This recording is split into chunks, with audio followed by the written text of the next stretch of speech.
નમસ્કાર દર્શક મિત્રો. લોકશાહી શાસન વ્યવસ્થામાં વિધાનસભા ગૃહની ભૂમિકા નિર્ણાયક છે.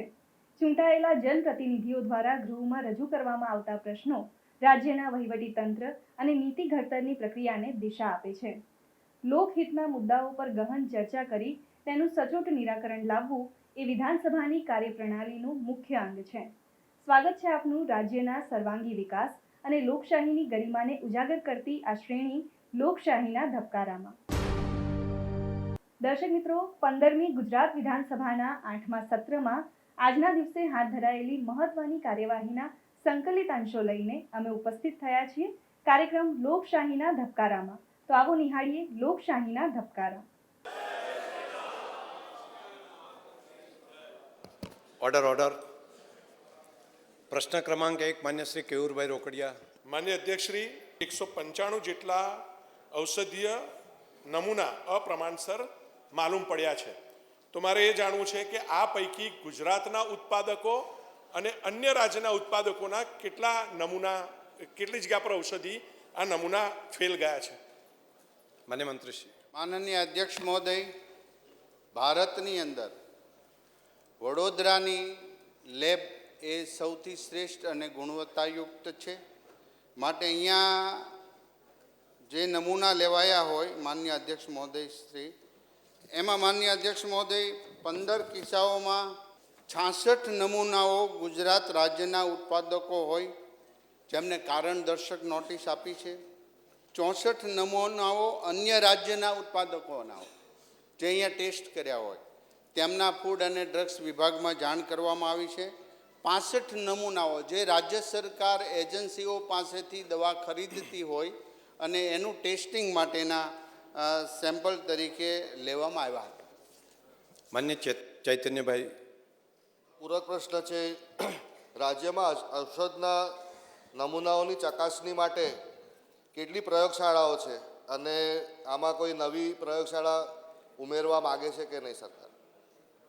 માનનીય અધ્યક્ષ મહોદય, રાજ્યમાં ઔષધના નમૂના ચકાસણી માટે એક પ્રયોગશાળા વડોદરા ખાતે કાર્યરત છે. નમૂનાની ચકાસણી માટે સુરત અને અમદાવાદ કુલ 2 નવી પ્રયોગશાળા આપણે જગ્યા મંજૂર કરી અને આપણે કામગીરી કરવાના છીએ. અને રાજકોટ ખાતે પ્રયોગશાળામાં ફૂડની પ્રયોગશાળામાં ઔષધ ચકાસણી નમૂના માટેની કાર્યરત કરવામાં આવી છે. અક્ષયભાઈ પટેલ. માન્ય અધ્યક્ષશ્રી, 31/3/2025ની સ્થિતિએ છેલ્લા 1 વર્ષમાં ઔષધના નમૂનાઓ, અપ્રમાણસર બનાવટ, દરોડા અને તપાસના કિસ્સાઓમાં શું પગલાં લેવામાં આવ્યા છે? માનનીય અધ્યક્ષશ્રી, તારીખ 1/3/25થી દરોડામાં 15 કિસ્સાઓમાં નામદાર કોર્ટમાં કેસ દાખલ કરવામાં આવેલ છે. 6 કિસ્સાઓમાં પેઢીને પરવાના રદ કરવામાં આવ્યા છે. 16 કિસ્સામાં પેઢી બનાવટની પરવાનગી રદ કરવામાં આવી છે. 100 કિસ્સામાં પેઢીના પરવાનગી સ્થગિત કરવામાં આવ્યા છે. 3 કિસ્સામાં સખ્ત ચેતવણી આપવામાં આવેલી. પ્રશ્ન ક્રમાંક 2 માન્ય શ્રી હાર્દિકભાઈ પટેલ. માન્ય અધ્યક્ષશ્રી, મને પ્રશ્નનો જવાબ મળી ગયો છે, પણ એક પ્રશ્ન એ છે કે તાલુકા કક્ષાએ એટીવીટી અને આયોજનની અંદર ટાઈ અનટાઈડ ગ્રાન્ટ ફાળવવામાં આવે છે જેમાં 60-40% રેશિયો હોય છે. તો આ 60-40ના રેશિયામાં કોઈ બદલાવ કરવાનું આયોજન છે કે કેમ? અને અધ્યક્ષશ્રી, 14મા નાણાં પંચમાં 100% ગ્રાન્ટમાં માત્ર ગ્રામ પંચાયતોને આપવામાં આવતી 15મા નાણાં પંચમાં વ્યવસ્થા 70% ગ્રામ પંચાયત અને 20% ગ્રાન્ટ તાલુકા પંચાયતને ફાળવવામાં આવે છે અને 10% ગ્રાન્ટ જિલ્લા પંચાયતને આપવામાં આવે છે. માન્ય અધ્યક્ષશ્રી, જે સભ્યશ્રીએ જે સૂચન કર્યું છે એ કરું છું. પ્રશ્ન ક્રમાંક 3 માન્ય શ્રી મોહનભાઈ ડોડિયા. માન્ય અધ્યક્ષશ્રી, કુટીર જ્યોતિ અંતર્ગત અનુસૂચિત જનજાતિના લાભાર્થીઓને નવા વીજ જોડાણ આપવા માટે સરકારે વારંવાર નીતિ વિષયક વિચારણા કરીને ધારાધોરણો સુધારેલ છે. તેમાં કેવા પ્રકારના સુધારા કરેલ છે? માનનીય અધ્યક્ષશ્રી, અગાઉ જ્યારે ગુજરાત વિદ્યુત બોર્ડ અસ્તિત્વ ધરાવતું હતું ત્યારે લો વોલ્ટેજ લાઇનથી 30 મીટરનું અંતર અને વાર્ષિક આવક 11,000 સુધીની અને કુટુંબ સિંગલ પોઈન્ટ વાયરિંગ સાથે વિનામૂલ્ય વીજ જોડાણ આપવામાં આવતું હતું. ત્યારબાદ માનનીય અધ્યક્ષશ્રી ઓગસ્ટ 2021માં લો વોલ્ટેજની લાઇનથી 100 મીટર સુધીના અંતરવાળા વિશેષ ચાર્જ સાથે આ યોજનાનો લાભ આપવામાં આવતો હતો.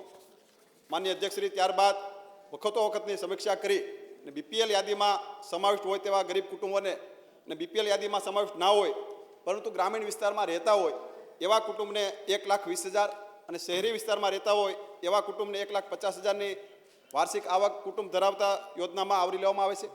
માનનીય અધ્યક્ષશ્રી એટલે કે અગાઉ વીજ લાઇનથી નજીક 30 મીટર અને ત્યારબાદ 100 મીટર સુધીની અંતરની મર્યાદા હતી. એ મર્યાદા સરકારે દૂર કરી છે અને દરેક લોકોને એમાં લાભ મળી શકે એ પ્રકારે સરકાર દ્વારા યોજનાનો લાભ આપવામાં આવે છે. પ્રશ્ન ક્રમાંક 5 માન્ય શ્રી જે.એસ. પટેલ. માન્ય અધ્યક્ષશ્રી, 15મા નાણાં પંચ હેઠળ પંચાયતો દ્વારા હાથ ધરવામાં આવતા વિકાસ કાર્યોના ટ્રેકિંગ, ખર્ચની દેખરેખ અને નાણાકીય ઓડિટ સુનિશ્ચિત કરવા માટે સરકાર દ્વારા કયા પ્રકારની વ્યવસ્થા ઊભી કરવામાં આવી છે? માન્ય અધ્યક્ષશ્રી, 15મા નાણાં પંચ હેઠળ પંચાયત દ્વારા હાથ ધરવામાં આવતા વિકાસના કાર્યો અસરકારક ટ્રેકિંગ અને ખર્ચ દેખરેખ માટે નાણાકીય ઓડિટ સુનિશ્ચિત કરવા રાજ્ય સરકારના સઘન અને ટેકનોલોજી આધારિત વ્યવસ્થા ઊભી કરી છે. દરેક વિકાસના કામ માટે કાર્યસ્થળનું અક્ષાંશ અને રેખાંશનું દ્વારા ડિજિટલ સ્થાન નિર્ધાર કરવું ફરજિયાત બનાવવામાં આવ્યું છે, જેથી કરી કાર્યનું ચોક્કસ લોકેશન સિસ્ટમ નોંધાય અને તેનું ઓનલાઈન મોનિટરિંગ શક્ય બને. માન્ય અધ્યક્ષશ્રી, આ પ્રક્રિયા 3 તબક્કામાં અમલ મૂકવામાં આવે છે. કામની શરૂઆત સમયે, કામગીરી દરમિયાન પ્રગતિની અવસ્થામાં અને કામ પૂર્ણ થયા બાદ આ ત્રિસ્તરીય જીઓ ટ્રેકિંગ વ્યવસ્થા કાર્ય વાસ્તવિક પ્રગતિ પુષ્ટિ થાય છે. ખર્ચની પારદર્શિતા જળવાઈ રહે અને ઓડિટ પ્રક્રિયા વધુ અસરકારક બને. ઉપરાંત તમામ કામોનું ઓનલાઈન ઓડિટ પણ હાથ ધરવામાં આવે છે, જેના કારણે નાણાકીય શિસ્ત, જવાબદારી અને પારદર્શિતા વધારો થાય તેમજ ઓડિટ પ્રક્રિયા વધુ સુવ્યવસ્થિત થઈ અને અસરકારક બની રહે છે. પ્રશ્ન ક્રમાંક 7 માન્ય શ્રી કેસાજી ચૌહાણ.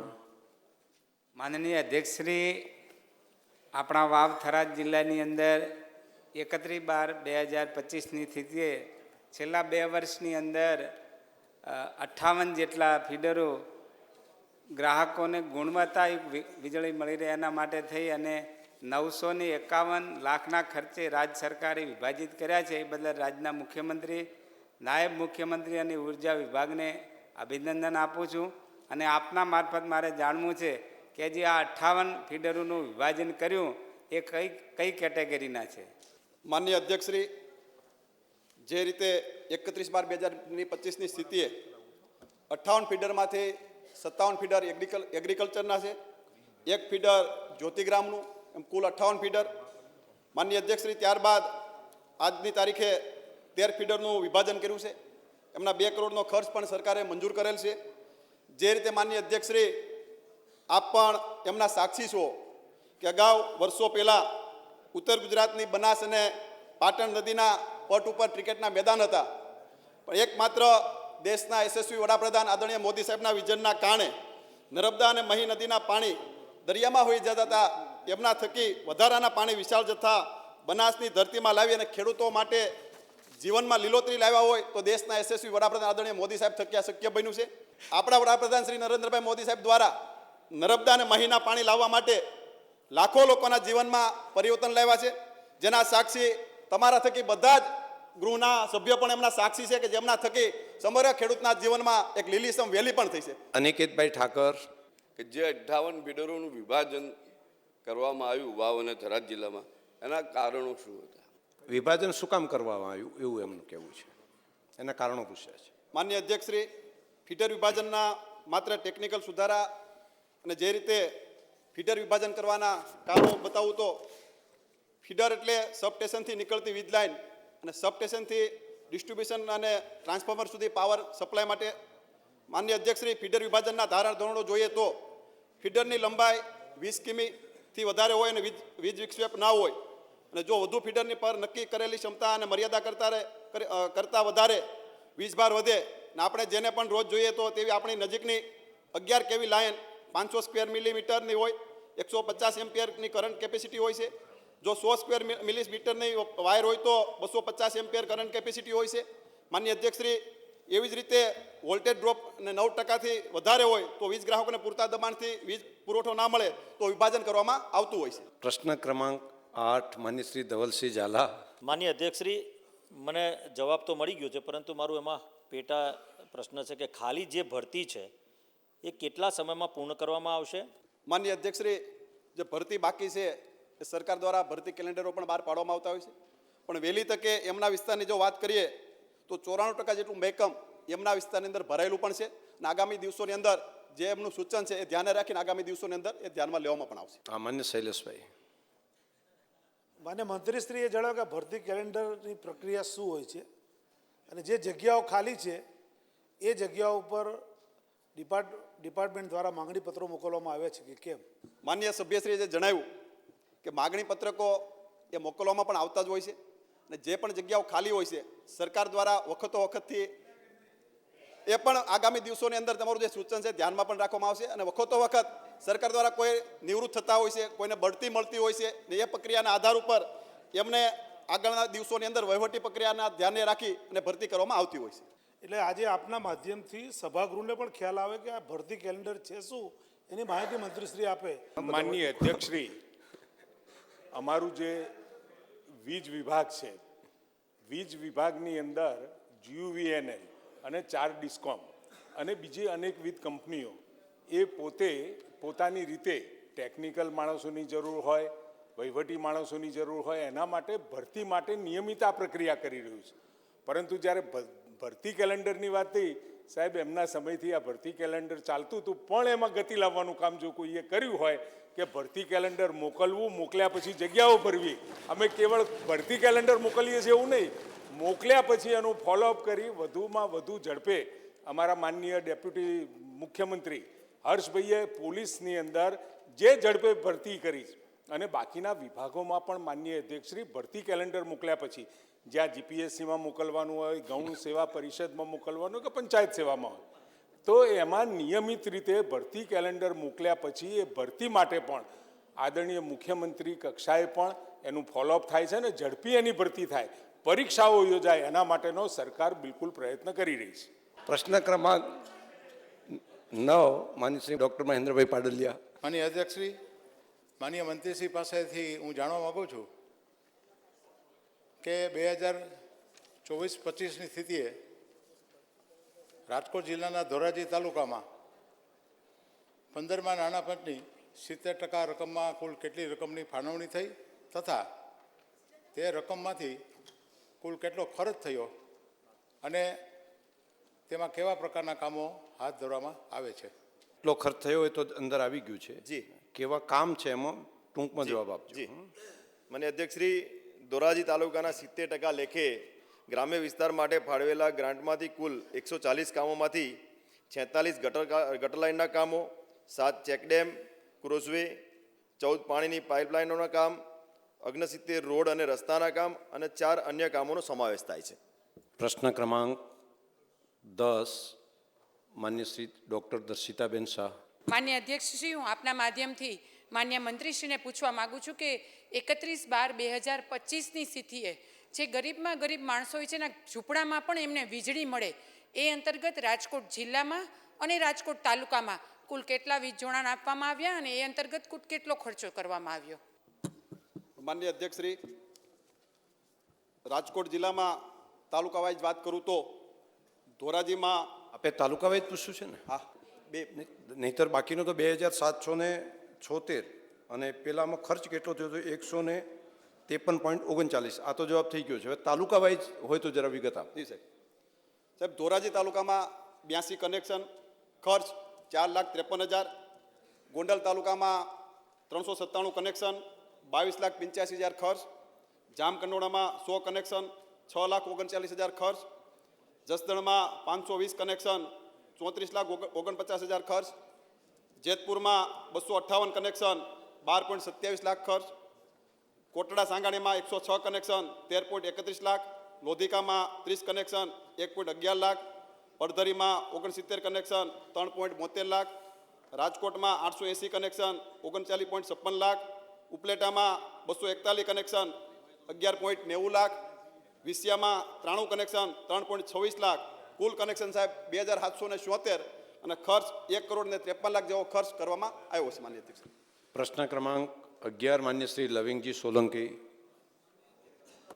માન્ય અધ્યક્ષશ્રી, આપના મારફતે માન્ય મંત્રી સાહેબને પૂછવા માગું છું કે મારે સાંતલપુર તાલુકામાં પંચાયત કચેરીના નવીન મકાન માટે બનવા માટે કેટલું અનુદાન મંજૂર કરવામાં આવેલ છે, તેમજ નવીન કચેરીમાં કઈ કઈ સુવિધાઓ ઉપલબ્ધ કરવામાં આવશે માન્ય મંત્રી પાસે જાણવા માગું. માન્ય અધ્યક્ષશ્રી, પંચાયત વિભાગના તારીખ 11/7/2025ના ઠરાવથી તાલુકા પંચાયત કચેરી સાંતલપુરના નવીન બાંધકામ માટે 5.62 કરોડની વહીવટી મંજૂરી આપવામાં આવેલ છે. માન્ય અધ્યક્ષશ્રી, સાંતલપુર તાલુકા પંચાયત કચેરીનું નવીન મકાન 1225 ચોરસ મીટર બિલ્ટઅપ એરિયામાં બનાવવામાં આવેલ છે. આ નવીન મકાનમાં electrification, internal CC road, rain water harvesting, fire fighting system, borewell, parking અને ફર્નિચર જેવી સુવિધાઓ ઉપલબ્ધ કરવામાં આવનાર છે.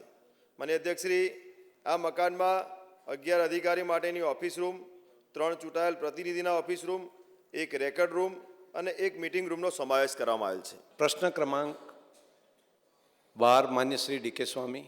માન્ય અધ્યક્ષશ્રી, આપના માધ્યમથી માન્ય મંત્રીશ્રીને પૂછવા માગું છું કે ભરૂચ જિલ્લામાં તાલુકાવાર મળવાપાત્ર સામૂહિક આરોગ્ય કેન્દ્ર અને એ છેલ્લા 2 વર્ષમાં કેટલા મંજૂર કરવામાં આવ્યા અને હાલની સ્થિતિએ આ કેન્દ્રોની શું સ્થિતિ છે એ વિગતવાર માન્ય મંત્રીશ્રી જણાવે. માનનીય અધ્યક્ષ મહોદય, આ બજેટની અંદર એક આરોગ્ય કેન્દ્ર મંજૂર કરવામાં આવ્યું છે. ભરૂચની કુલ વસ્તી 10,26,060 છે. સામૂહિક આરોગ્ય કેન્દ્ર મળવાપાત્ર 10 છે, જેમાં 9 હયાત છે, અને પ્રાથમિક આરોગ્ય કેન્દ્ર સામૂહિક રીતે 40 મળવાપાત્ર છે વસ્તીની દ્રષ્ટિએ, જેમાં 42 છે. તો બે પ્રાથમિક આરોગ્ય કેન્દ્રની વધ છે, પરંતુ ભરૂચ તાલુકા ખાતે એક ઓછું છે સામૂહિક કેન્દ્ર. એનું કારણ માન્ય અધ્યક્ષ મહોદય એ છે કે ત્યાં પાલેજની અંદર મંજૂર કરવામાં આવેલું છે. વધુમાં ભરૂચ ખાતે બ્રાઉનફિલ્ડ મેડિકલ કોલેજ સંલગ્ન હોસ્પિટલ શરૂ છે. માન્ય અરુણસિંહભાઈ રાણા. માન્ય અધ્યક્ષશ્રી, આપના દ્વારા મંત્રીશ્રીને હું પૂછવા માગું છું કે સમગ્ર રાજ્યમાં 2 વર્ષમાં પ્રાથમિક આરોગ્ય કેન્દ્ર કેટલા મંજૂર કરવામાં આવ્યા અને જિલ્લાવાર એની સંખ્યા જણાવશો. માનનીય અધ્યક્ષ મહોદય, ગૃહને જણાવતા મને આનંદ થાય છે. આપણા મુખ્યમંત્રી ભૂપેન્દ્રભાઈ પટેલ સાહેબ, નાયબ મુખ્યમંત્રી હર્ષભાઈ અને નાણામંત્રી શ્રી કનુભાઈને અભિનંદન પાઠવું છું, કારણ કે એમને નવા 40 આરોગ્ય કેન્દ્રની મંજૂરી આપેલી છે. માન્ય અધ્યક્ષ મહોદય, એક જાણકારી એ પણ હું આપવા માગું છું કે દરેક રાજ્યની વસ્તી આધારિત ફિક્સ કરેલા હોય કે આટલી વસ્તી હોય તો આમાં આટલા આરોગ્ય કેન્દ્ર અને પેટા કેન્દ્ર અને સામૂહિક આરોગ્ય કેન્દ્ર હોવા જોઈએ. જેમાં ગુજરાતમાં વસ્તીના ધોરણે પેટા કેન્દ્રોની જરૂરિયાત 9,063 છે. હયાતમાં 9,231, યાની કે 168 વધુ આપણે બનાવ્યા છે. માન્ય અધ્યક્ષ મહોદય, એ રીતે પ્રાથમિક આરોગ્ય કેન્દ્ર 1,426 જરૂરિયાત છે, એની જગ્યા પર આપણી પાસે 1,539 છે. 113નો વધારો આપણે વસ્તી પ્રમાણે આપ્યો છે. અને સામૂહિક આરોગ્ય કેન્દ્ર 329 હોવા જોઈએ, જેની જગ્યાએ 353 છે, જેમાં 24નો વધારો છે. આમ જે ગુજરાત દેશની અંદર પ્રથમ હરોળની અંદર જે સંખ્યાની આધારિત સામૂહિક આરોગ્ય કેન્દ્ર પેટા કેન્દ્રમાં છે. માન્ય અધ્યક્ષ મહોદય, સભ્યશ્રીએ જે પ્રશ્ન પૂછ્યો છે એ 40 નવા આરોગ્ય કેન્દ્ર મંજૂર કરવામાં આવ્યા છે, આ બજેટની અંદર લઈ લેવામાં પણ આવ્યા છે અને હવે એનું કન્સ્ટ્રક્શન થશે.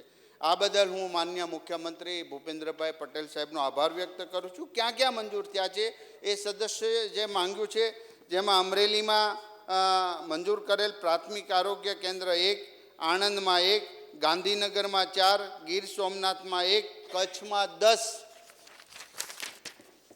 ખેડામાં 2, મહેસાણામાં 2, પંચમહાલમાં 2, મહીસાગરમાં 1, દાહોદમાં 2, ભાવનગરમાં 1, અરાવલ્લીમાં 1, છોટાઉદેપુરમાં 1, ભરૂચમાં 1, નવસારીમાં 1, સુરતમાં 1, સાબરકાંઠામાં 1, વલસાડમાં 1, મહેસાણામાં 1, સુરેન્દ્રનગરમાં 1, પાટણમાં 1, બનાસકાંઠામાં 1 અને દેવભૂમિ દ્વારકામાં 1 અને અમદાવાદમાં 1. આમ કુલ્લે મળીને 40 કેન્દ્રો મંજૂર કર્યા છે જે બજેટમાં લેવાઈ ચૂક્યા છે. પ્રશ્ન ક્રમાંક 13 માન્ય શ્રી રમેશભાઈ ચિલાડા. માનનીય અધ્યક્ષ શ્રી, આજે પૂર્વ મંત્રી શ્રી મુળુભાઈ બેરાનો જન્મદિવસ છે. એમને ખૂબ ખૂબ શુભેચ્છા. આજે જન્મદિવસની અંદર માન્ય મુળુભાઈ બેરા, માન્ય રાકેશભાઈ દેસાઈ અને માન્ય શ્રી વિરેન્દ્રસિંહ જાડેજા, આ ત્રણેય મિત્રોનો જન્મદિવસ છે. ત્રણેયને ખૂબ, માન્ય કેશુભાઈ પટેલ પણ, બધાને જન્મદિવસની ખૂબ ખૂબ આગ્રહવતી શુભકામનાઓ.